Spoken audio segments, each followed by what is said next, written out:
Une séquence de clarification suivant plutôt avec Ghislain Pogay et François Zinsou. C'est un devoir, je suis un soldat, une mission m'a été confiée, j'ai l'intention de l'accomplir jusqu'au bout. Le temps est donné pour cette conférence de presse entre les généraux, chefs d'état-major des armées du Bénin et de la France. L'armée béninoise a une guerre à gagner.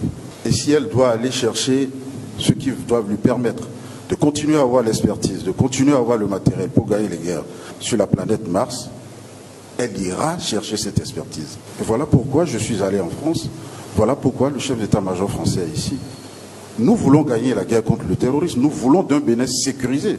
Le ton est ferme, les propos clairs, sans fioritures, sans figure linguistique alambiquée, sans expression sibylline. Si la France envisageait d'installer une base militaire au Bénin, la réponse est non.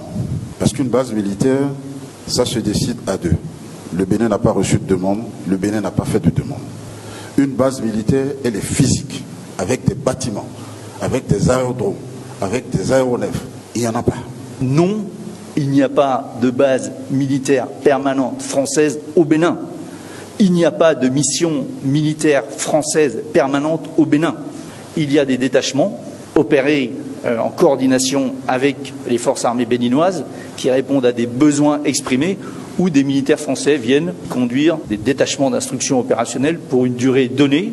Et quand la mission est terminée, en fait, on repart. Le Bénin et la France entretiennent une coopération militaire fructueuse, bénéfique pour les deux parties, dans le respect de la souveraineté de chacun des pays. Nous avons eu des périodes de questionnement au Bénin en 2021, des attaques terroristes, ce à quoi nous n'étions pas habitués. Parmi les amis qui ont bien voulu nous accompagner se trouvait la France. Et j'ai effectué plusieurs visites en France, pour plusieurs raisons. La première, c'est déjà de voir comment ils peuvent nous aider en matière d'expertise. Ce qui a été fait avec les détachements d'instruction opérationnelle, ils nous ont également accompagnés avec des engins blindés, avec du matériel de communication, avec du matériel de géolocalisation. La guerre contre le terrorisme, c'est lui qui l'amène.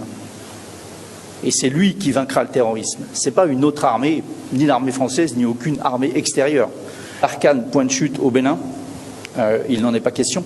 Les moyens qui sont en train d'être désengagés du Niger, en fait, ne transitent pas par le Bénin, mais par le Tchad. Et le Tchad n'est pas non plus le point de chute de l'opération Barkhane. Beaucoup de questions de la presse nationale et internationale, des réponses claires et précises de la part des deux généraux